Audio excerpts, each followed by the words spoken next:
मित्रांनो, ठरलं तर मग या मालिकेच्या आजच्या भागामध्ये सायली अर्जुनला उठवण्याचा प्रयत्न करते. कारण अर्जुन हा बेशुद्ध झालेला असतो. चाळीतील एका माणसाने अर्जुनच्या डोक्यात काचेची बाटलीच फोडलेली असते. तेव्हा हे पाहून सायलीला खूपच भीती वाटू लागते आणि ती खूपच रडत असते. सारखी सारखी म्हणत असते की अर्जुन सर, प्लीज तुम्ही उठा, प्लीज तुम्ही उठा. परंतु अर्जुन काही प्रतिसाद देत नसतो. ते पाहून आता कुसुम आणि मधुभाऊ दोघेही घाबरतात. पुढे आता अर्जुन काहीच प्रतिसाद देत नाहीये हे पाहून सायलीच्या मनाची घालमेल सुरू होते. तेव्हा ती म्हणते, अर्जुन सर, अहो जर तुम्हाला काही झालं तर मी कधीही जगू शकणार नाही, असं म्हणून ती त्याच्यावर असणारं प्रेम व्यक्त करत असते, काळजी व्यक्त करत असते. तेव्हा ती आता म्हणते की तुमच्या सायलीच्या प्रेमाखातर तरी उठा ना प्लीज अर्जुन सर. पुढे ती आता म्हणत असते की तुम्हाला तुमच्या प्रश्नाचं उत्तर ऐकायचं आहे ना, निदान त्यासाठी तरी उठा ना प्लीज. तरीही अर्जुन आता उठत नाही. त्यामुळे सायली अजूनच घाबरते. ती म्हणते, माझा आवाज तुम्हाला ऐकू येतोय की नाही, त्यासाठी तरी उठा ना प्लीज, असं म्हणून ती आता खूपच उठवण्याचा प्रयत्न करते. तेव्हा मधुभाऊ आणि कुसुम त्याचबरोबर चाळीतील सर्वजण आता अर्जुनकडे पाहतच राहतात की सायलीच्या हाकेला कधी तो एकदा प्रतिसाद देतोय. काही वेळानंतर मधुभाऊ हे सायलीला आणण्यासाठी पुढे चाललेले असतात. तेव्हा आता कुसुम लगेच त्यांचा हात पकडते आणि म्हणते, थांबा मधुभाऊ, हे पहा आता त्या दोघंही नवरा बायकोंच्या मध्ये कुणीही जाणार नाही, माझी शपथ आहे तुम्हाला, असं म्हणून ती शपथ घालून मधुभाऊंना तेथेच थांबवून ठेवते. दुसरीकडे पूर्ण आजी अजूनही रविराजला फोर्स करण्याच्या प्रयत्नात असतात की हे पहा रविराज, मी अजूनही काही विसरलेले नाही. मध्यंतरी मी विसरले होते की प्रतिमाला मी काहीतरी वचन दिलं होतं, परंतु माझ्यावर त्या मुलीने अगदी जादूच केली होती. झालेल्या चुका सुधारण्याची हीच वेळ आहे ना. तेव्हा मात्र सर्वजण विचार करू लागतात. तर प्रिया मनातल्या मनात खूपच खुश होऊन जाते आणि माझं काम एवढ्या लवकर होईल असं वाटलंच नव्हतं, मनातच म्हणते. तेव्हा प्रतिमा म्हणते, पण अर्जुनचं लग्न झालं आहे. त्यावरती पूर्णाजी म्हणतात, अगं प्रतिमा, पण ते कोणत्या प्रकारचं लग्न होतं तुला माहीत असेल ना.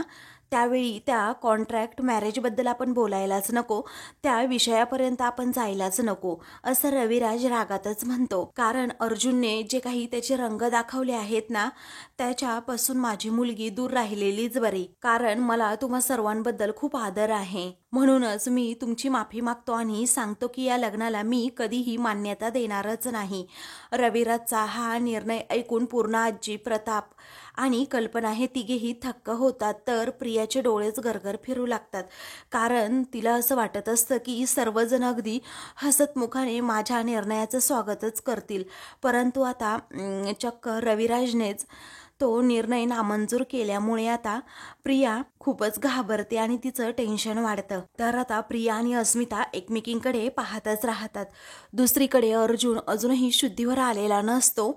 तेव्हा सायली खूप रडत असते आणि म्हणत असते, उठा ना प्लीज, उठा ना, मी काय करू ज्यामुळे तुम्ही उठाल आणि माझ्याकडे पाहाल. पण आता अर्जुन अगदी बेशुद्धच असतो. तेवढ्यातच चैतन्य आता तेथे येतो आणि काय झालं अर्जुनला असं विचारतो.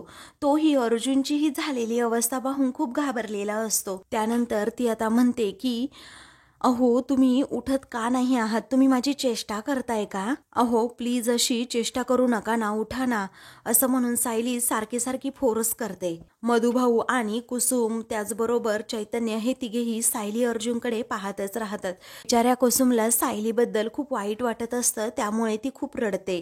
पुढे सायली म्हणते, तुम्हाला जर काही झालं ना तर मी नाही हो जगू शकणार. अहो निदान तुम्ही तुमच्या सायलीच्या प्रेमाखातर तरी उठा हो. सर्वजण सायलीकडे आता पाहतच राहतात. दुसरीकडे अस्मिता रविराजला म्हणते, ऐक ना रविराज काका, आता हे सगळं काही तू विसरून जा ना. अरे झालं ते झालं आता, कारण आता तन्वीचं सुख अर्जुनशी लग्न होण्यातच आहे ना. आता प्रताप म्हणतो, अस्मिता जरा तू गप्प बसतेस का, आम्ही बोलतोय ना, त्यामुळे तू शांतच राहा. त्यानंतर तो रविराजला म्हणतो, रविराज तू शांतपणे बस खाली, पण या विषयावर अगदी शांततेतच बोलूयात. तेव्हा रविराज तेथे खाली बसतो. त्यानंतर प्रताप आता सांगू लागतो, कल्पनाने जेव्हा हा विषय माझ्यासमोर मांडला ना रविराज, तेव्हा सुद्धा मला हा निर्णय अजिबात आवडलाच नव्हता. पण अरे मागच्या 2 वर्षामध्ये ना पुलाखालून खूपच पाणी वाहत गेले, त्यामुळे असे निर्णय घ्यावे लागतात. पुढे आता प्रताप म्हणतो, मला एक सांग, अर्जुनने पाठच्या काही दिवसांमध्ये खूप चुका केल्या आहेत, पण आता जाऊ देत, त्या सगळ्या चुका आपण माफ करूयात. मला काय वाटतं, जी चूक त्याने केली आहे त्या चुकीमुळे आपण त्याला शिक्षा दिलीच आहे, परंतु त्या सर्व चुका सोडल्या तर अर्जुन हा आदर्श जावई नाही आहे का? मग आता रविराज मागचा पुढचा विचार न करता म्हणतो, नाही आहे, कारण मला माझ्या मुलीला असं आगीत लोटायचंच नाहीये. तेव्हा रविराजचा हा निर्णय ऐकून सर्वांना धक्का बसतो. कल्पना म्हणते, भाऊजी, अहो आम्ही तर आग विझवण्याचा प्रयत्न करतोय आणि अर्जुन किती चांगला मुलगा आहे हे तर तुम्हाला माहीतच आहे ना. अहो आता त्या मुलीच्या जाळ्यातून फक्त तन्वीच त्याला बाहेर काढू शकते, त्याचबरोबर अर्जुनचं भविष्यसुद्धा सुधारू शकतं. तेव्हा आता रविराज म्हणतो, म्हणजे अर्जुनचं भविष्य सुधारण्यासाठी मी माझ्या मुलीला पुन्हा आगीत लोटू का? मी माझ्या मुलीचा बळी द्यायचा का? असं रविराज जरा रागातच विचारतो. तेव्हा सर्वजण आता रविराजकडे पाहतच राहतात. त्याचवेळी पूर्णाजी विचारतात, रविराज तुम्ही असं बोलू नका, कारण तन्वी जर आमच्या घरी सून म्हणून आली तर तिचा बळी जाईल का? ती आमच्या घरात सुखात नांदू शकत नाही का? असे अनेक प्रश्न आता पूर्णाजी रविराजला करतात. मात्र रविराज एकदम गप्प बसतो. तेव्हा रविराज आता गप्प बसला हे पाहून प्रिया मनातच विचार करते, एक किल्लेदार, अरे तोंड उघड ना, का गप्प बसला आहेस? तू म्हण की मी लगेच दोघांचं लग्न सुद्धा लावून देतो म्हणून. पुढे अर्जुन अजूनही बेशुद्ध असल्यामुळे सायलीला काय करावं सुचत नाही. तेव्हा ती आता म्हणते, सर तुम्हाला तुमच्या प्रश्नाचं उत्तर ऐकायचं आहे ना, मग ऐकाच आता. अहो तुमचं जेवढं माझ्यावर प्रेम आहे ना, त्यापेक्षा कणभर जास्तच माझं प्रेम तुमच्यावर आहे, असं म्हणून सायली अर्जुनवरचं आपलं प्रेम व्यक्त करते. तेव्हा सायलीने प्रेम व्यक्त केल्याबरोबरच अर्जुनची बोटं आता हलू लागतात. तेव्हा सायली आता म्हणते की तुम्ही माझा श्वास आहात. अहो मला फक्त हाच जन्म नाही तर पुढची 7 जन्मसुद्धा तुमचीच बायको म्हणून जगायचंय. त्याचवेळी अर्जुन आता लगेच शुद्धीवर येतो, कारण सायलीने त्याच्यावरचं प्रेम व्यक्त केलेलं असतं. तो शुद्धीवर आल्याबरोबरच सायलीकडे पाहतो आणि तिच्याकडे पाहून हसतो. आता माझा अर्जुन शुद्धीवर आला हे पाहून सायलीला खूपच आनंद होतो. तेव्हा ते दोघेही खूप वेळ एकमेकांकडे पाहत राहतात आणि एकमेकांकडे पाहून हसतात, कारण आता सायलीच्या प्रेमामुळेच अर्जुन हा शुद्धीवर आलेला असतो. दोघांचं एकमेकांवर एवढं अतूट प्रेम असतं आणि त्या प्रेमामुळेच दोघेही आज एकत्र आलेले असतात. पुढे अर्जुन हा सायलीकडे जेव्हा पाहतच राहतो, तेव्हा सायली आता प्रेमानेच त्याच्या डोक्यावरून हात फिरवते आणि म्हणते, मी तुम्हाला कधीही काही होऊ देणार नाही. मी नेहमीच तुमची ढाल म्हणून तुमच्या पुढे उभी राहीन, असं म्हणून आता ती त्याच्यावरचं प्रेम अजूनच व्यक्त करत असते. तेव्हा अर्जुन शुद्धीवर आला हे पाहतच आता चैतन्य, कुसुम यांना आनंद झालेला असतो, कारण तेथे असणाऱ्या सर्वांनाही समजतं की ह्या दोघांचं एकमेकांवर खरंच खूप प्रेम आहे म्हणून. अर्जुन एवढे दिवस जो जीवाचा आटापिटा करत होता सायलीवर प्रेम व्यक्त करण्यासाठी, त्या सर्व प्रयत्नांचं चीज झालेलं असतं आणि त्याचबरोबर त्याचं स्वप्नसुद्धा पूर्ण झालेलं असतं की सायली कधी एकदा मला आय लव्ह यू म्हणेल. तोच क्षण त्याच्या आयुष्यात आलेला असतो आणि तो अनुभवत असतो. तर मधुभाऊ नुसते त्या दोघांकडे पाहतच राहतात, परंतु या क्षणी ते सुद्धा काही करू शकत नसतात, कारण कुसुमच्या आता शपथेमध्ये ते पूर्णपणे अडकलेले असतात. चैतन्याला देखील आनंद होतो की एवढे दिवस झाले, एवढे महिने उलटले, अर्जुन ज्याची वाट पाहत होता तो दिवस माझ्या मित्राच्या आयुष्यात आला. फायनली आता त्याने सुद्धा आणि तिने सुद्धा एकमेकांना प्रेमाची कबुली दिली. दुसरीकडे प्रतिमा सुद्धा आता घरातील सर्वांना समजावून सांगण्याचा प्रयत्न करते की अर्जुन आणि प्रियाचं लग्न होऊ शकत नाही, कारण जेव्हा अर्जुन आणि सायलीच्या कॉन्ट्रॅक्ट मॅरेजचं सत्य सर्वांसमोर आलं तेव्हा ते दोघेही सतत सांगण्याचा प्रयत्न करत होते की आमचं लग्न हे विधिवत झालं आहे आणि जे कुणी नाकारू शकत नाही, मग दुसरं लग्न करण्याचा प्रश्नच येत नाही ना. आता प्रतिमाला कल्पना म्हणते, अगं प्रतिमा, ते लग्न खोटं होतं आणि ते लग्न मोडलं आहे. त्याचवेळी रविराज म्हणतो, पण कायदा तसं मानत नाही. कारण ते लग्न दोघांचं खरं होतं. पुढे आता सर्वजण गप्पच बसतात, कारण रविराजला कायद्यातलं सगळं काही माहीत असतं आणि त्याच खात्रीने तो हे सगळं काही घरच्यांना सांगत असतो.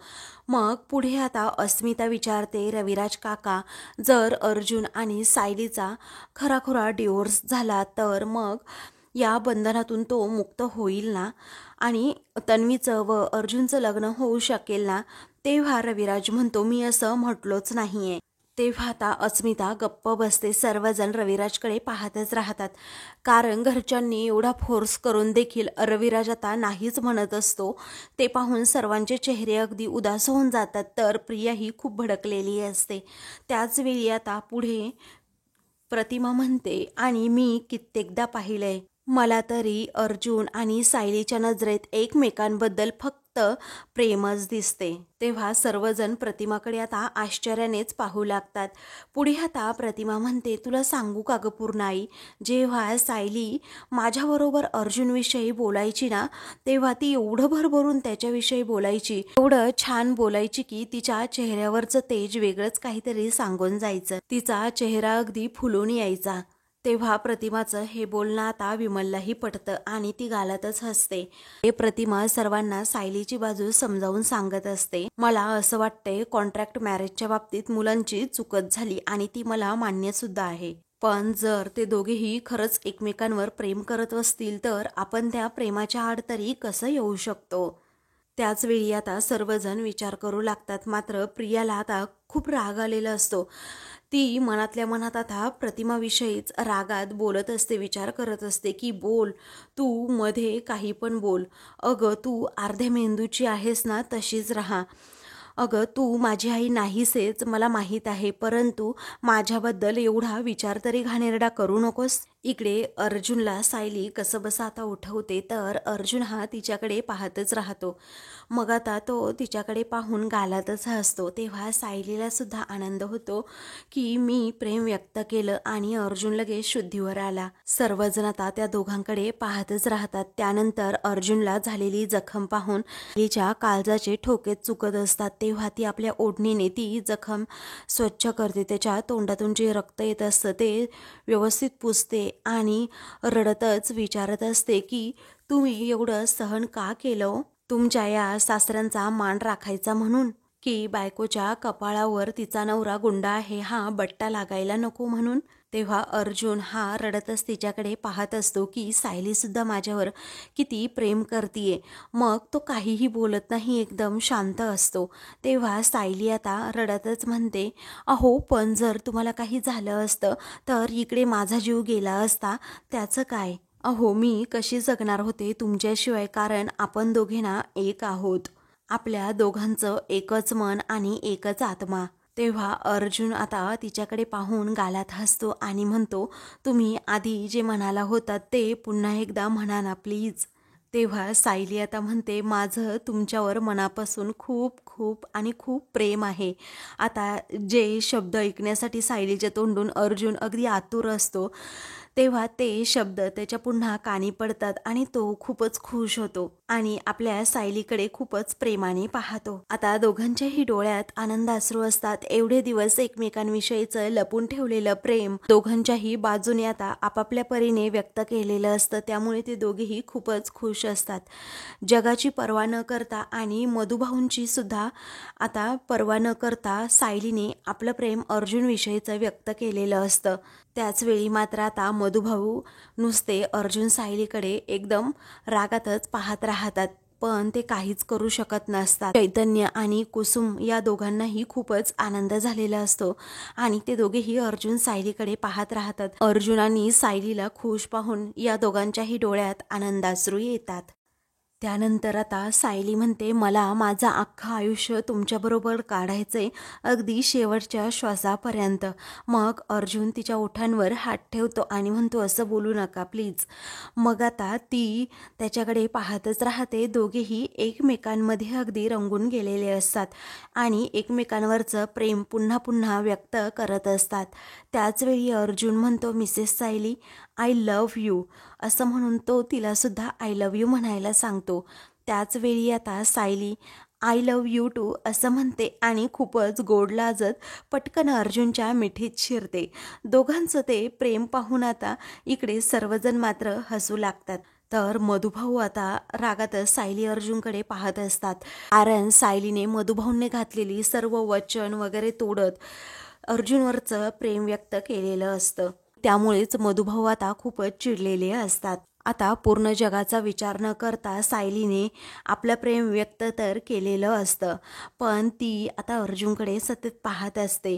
ती आत्ता यावेळी कुणाचाच नाही, फक्त आणि फक्त स्वतःचा विचार करते आणि म्हणूनच एवढी खुश असते. त्यानंतर ते दोघेही एकमेकांकडे पाहतच राहतात. दुसरीकडे अस्मिता मात्र बडबड करायची थांबत नसते. ती आता म्हणते की कुणाचं कुणावर प्रेम वगैरे नाहीये आणि असं कॉन्ट्रॅक्ट मॅरेजमध्ये कुठलं आलंय प्रेम. अगं प्रतिमा, त्या तुला माहीत आहे का, सायली ना तुझ्याकडे फक्त आणि फक्त नाटकच करायची. अगं तू भोळी आहेस ना, म्हणूनच तू नेहमी फसतेस. पण आम्ही अजिबात सायलीच्या या बोलण्याला किंवा सायली जे काही वागतीये त्याला फसत नाही. त्यानंतर आता सर्वजण एकदम शांत होऊन जातात. कुणी कुणाबरोबर काहीही बोलत नाही, कारण सर्वांच्या चिंता आता वाढलेल्या असतात. एकीकडे पूर्णाजीने रविराजला तन्वी आणि अर्जुनचं लग्न आपण लावून देऊयात असा शब्द टाकलेला असतो आणि त्यावर रविराजची प्रतिक्रिया असते ती म्हणजे नकार. मग आता प्रियाच टेन्शनमध्ये आलेली असते. तेव्हा आता प्रताप म्हणतो आपण एक गोष्ट करूयात, म्हणजे आपल्याला सगळं काही चित्र क्लिअर होऊन जाईल. म्हणजे परस्पर निर्णय आपण घ्यायलाच नको. तिला अर्जुन बरोबर लग्न करायचंय ना, तिलाच आपण विचारूयात की तिला अर्जुन अजूनही आवडतो का, तिला त्याच्याबरोबर लग्न करायचं आहे का. असं म्हणून आता घरातील सर्वजण प्रियावरच तो निर्णय सोपवतात. तेव्हा पूर्णाजी विचारतात, तन्वी बाळा तू काहीच का बोलत नाहीयेस ग. मग आता प्रिया म्हणते, आजी अगं मीच माझ्या लग्नाविषयी आता तरी काय बोलणार. त्याचवेळी रविराज प्रियाकडे पाहतच राहतो. मग त्यानंतर आता कल्पना तिला विचारते, काय ग तन्वी, म्हणजे तुझा निर्णय काय आहे. हे तुमच्या दोघांचं जर लग्न झालं तर तू आनंदी असशील ना. त्याचवेळी आता प्रिया आडेवेडे न घेता म्हणते की मला एवढंच माहिती आहे फक्त की माझं अर्जुनवर प्रचंड प्रेम आहे आणि त्यामुळेच त्याच्या दोषांसकट चुकांसकट मी त्याला स्वीकारायला तयार आहे. असं म्हटल्याबरोबरच रविराज रागातच प्रियाकडे पाहतो की कित्येक वेळा या मुलीला समजवलं की अजिबात त्या अर्जुनच्या मागे लागू नको, परंतु ही अजूनही अर्जुनमध्येच गुंतलेली आहे. आता प्रियाचा जीव अजूनही अर्जुनमध्ये गुंतलेला असल्यामुळे रविराजचंही काही चालत नाही. एकदम धक्काच बसलेला असतो, कारण आता प्रियाचा अजूनही अर्जुनमध्ये जीव अडकलाय हे त्याला समजलेलं असतं. तर प्रतिमा सुद्धा आता प्रियाकडे तिरक्या नजरेने पाहते, कारण आता अर्जुन सायलीचं एकमेकांवर प्रेम असून आता ही कशाला त्या दोघांच्या मध्ये जातीये असं मनातूनच आता प्रतिमाला वाटत असतं. त्यानंतर निर्लज्ज प्रिया आता सर्वांसमोर म्हणते, तुम्ही वडीलधाऱ्या माणसांनी सर्वांनी मिळून एकत्र आमचं दोघांचं लग्न ठरवलं तर मला ते मान्यच असेल. असं म्हणून प्रिया आता लाजते. आता प्रियाचा हा निर्णय ऐकून रविराजच्या डोक्यात मात्र मुंग्याच येतात आणि त्याला जरा प्रियाच्या या निर्णयाचा रागसुद्धा आलेला असतो, कारण अर्जुन सायलीचं एकमेकांवर प्रेम आहे हे त्याला चांगल्या प्रकारे माहीत असतं आणि अर्जुन कधीही पलटी खाऊ शकतो. आत्तापर्यंत प्रियाला कधीही त्याने भाव दिलेला नसतो हेच रविराजला नेमकं माहीत असतं. त्यामुळेच तो आता प्रियाला म्हणतो, तन्वी अगं ऐक ना, अजिबात तू कोणत्याही गोष्टीची घाई करू नकोस. तेव्हा आता सर्वजण रविराजकडे पाहतच राहतात. पूर्ण आजी, कल्पना आणि त्याचबरोबर अस्मिता. सर्वांना माहीत असतं की रविराजचं उत्तर नक्की काय आहे म्हणून, कारण रविराज अजिबात प्रियाचं लग्न हे अर्जुन बरोबर लावून देणार नाही हे त्यांना चांगल्या प्रकारे ठाऊक असतं. तरी पण आता सर्वजण रविराजला आता या दोघांच्या लग्नाविषयी विचार कर असा फोर्स करतात आणि त्याचबरोबर प्रियानेही त्याबद्दल पॉझिटिव्ह विचार केलेला असतो. दुसरीकडे मधुभाऊ मात्र आता आपल्या घरामध्ये बसलेले असतात. तेव्हा सायली आता अर्जुनला घेऊन तेथे येते आणि सावकाश या असं म्हणते. तेव्हा आता सायलीचा हा आवाज ऐकून ताडकन मधुभाऊ लगेच दरवाजामध्ये जाऊन उभे राहतात आणि म्हणतात, सायली तू अजिबात याला घेऊन घरात येऊ नकोस. मग सायली आता लगेच मधुभाऊंच्या निर्णयाचा हा विरोध करत म्हणते की मधुभाऊ, तुम्ही प्लीज मला आज अजिबात अडवायचं नाही, कारण यांची अवस्था काय झाली आहे तुम्ही पाहताय ना. मी तुमचं आज अजिबात काहीही ऐकणार नाही. यांना औषध पाणी लावून झाल्याशिवाय मी जाऊ देणारच नाही. यांना बरं वाटेल तेव्हाच ते इथून जातील.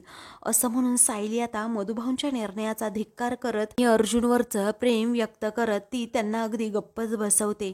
तेव्हा सायलीचं माझ्यावर खूप प्रेम आहे हे अर्जुन पाहतो आणि तिच्याकडे पाहून गालातच हसतो. पुढे आता मधुभाऊ म्हणतात, तू आता मनमानी करायचीच ठरवली आहे तर मी तरी काय बोलू. मग सायली एकदम बिचारी शांत होऊन जाते. तेव्हा ते लगेच आता चप्पल घालतात आणि तडातडा तिथून रागातच निघून जातात.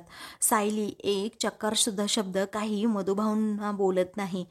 मग आता अर्जुन म्हणतो, मधुभाऊ प्लीज तुम्ही जाऊ नका, कुठे चालला आहात, प्लीज थांबा ना इथे. पण आता अर्जुनचंही मधुभाऊंनी न ऐकल्यामुळे सायली म्हणते, जाऊ देत त्यांना, राग शांत झाल्यानंतर ते येतील इकडे, तुम्ही अगोदर आतमध्ये चला बरं. त्यानंतर सायली अर्जुनला कसं बसा आता आतमध्ये घेऊन येते. त्याला धड चालता सुद्धा येत नसतं. मग त्यानंतर आता सायली त्याच्याकडे पाहतच राहते. बरं त्याला वाटतंय का असं विचारते. मग चैतन्य देखील त्यांच्या सोबतच असतो. पुढे आता अर्जुनला अजूनही मधुभाऊंचीच काळजी असते. तेव्हा तो आता म्हणतो, मधुभाऊ आपल्या या निर्णयामुळे खूप अस्वस्थ झाले आहेत, खूप रागात येथून निघून गेले आहेत. त्यामुळे तुम्ही जा आणि त्यांच्याबरोबर बोलताय का जरा मिसेस सायली. मग आता सायली काहीही बोलत नाही. पण कुसुम म्हणते, तुम्ही याचं टेन्शन अजिबात घेऊ नका, कारण मधुभाऊ अस्वस्थ झाल्यानंतर मंदिरामध्ये जाऊन बसतात आणि त्यांचा मूड ठीक झाल्यानंतर लगेच ते घरी सुद्धा येतील. पण तुम्ही अजिबात अशी काळजी करू नका, सगळं काही अगदी ठीक होईल. तेव्हा अर्जुन म्हणतो, पण ते बरोबर वाटत नाही ना. त्यावेळी सायली म्हणते, ते जर इथे थांबले असते ना तर त्यांनी तुमचा अपमानच केला असता आणि तुमचा असा अपमान झालेला मला अजिबात चालणार नाही. त्याचवेळी आता अर्जुन सायलीकडे पाहतच राहतो आणि तिला म्हणतो, मोठे जेव्हा आपल्यावर ओरडतात ना मिसेस सायली, तेव्हा तो अजिबात अपमान नसतो आणि जर तो अपमान असला तरीही मी तुमच्यासाठी तो सहन करेन. तेव्हा सायली आता त्याच्याकडे पाहतच राहते, कारण आता अर्जुन प्रत्येक शब्दातून तिच्यावर असणारं ते प्रेम व्यक्त करत असतो. त्यामुळे सायली अगदी अर्जुनमध्ये हरवूनच जाते. मग ते दोघेही अगदी जगाची पर्वा न करता एकमेकांकडे खूप वेळ पाहतच राहतात. तेव्हा आता सायलीला खूप लाजल्यासारखं होतं. मग ती चैतन्य कुसुमकडे पाहते तर ते दोघेही आता एकमेकांकडे पाहून हसतात. तर आता मित्रांनो, पुढील भागामध्ये अर्जुन सायलीला प्रॉमिस करतो, तुम्ही तुमच्या घरी पुन्हा हक्काने मानाने याल, ते पण सर्वांचं प्रेम जिंकून. असं म्हणून तो तिच्या हातांचा आता किस घेतो. तेव्हा सायली ते अनुभवत असते आणि खूपच खुश होते. तर दुसरीकडे घरातील सर्वजण आता जेवायला बसलेले असतात. तेव्हा आता प्रताप म्हणतो, मला तुझ्याशी थोडं बोलायचंय. तो म्हणतो, बोला ना डॅड. त्याचवेळी आता पूर्णाजी म्हणतात की हे बघ, गेल्या काही दिवसांमध्ये आपल्या घरात जे वातावरण आहे ते निवळायला हवं, म्हणूनच आम्ही सर्वांनी निर्णय घेतलाय की तुझं आणि त्याचबरोबर तन्वीचं लग्न लावून द्यायचं. हे ऐकताच आता अर्जुनच्या पायाखालची जमीनच सरकते. रागातच तो प्रियाकडे पाहतो. अशाच मालिकेंची पुढील भाग पाहण्यासाठी चॅनलला सबस्क्राईब करा.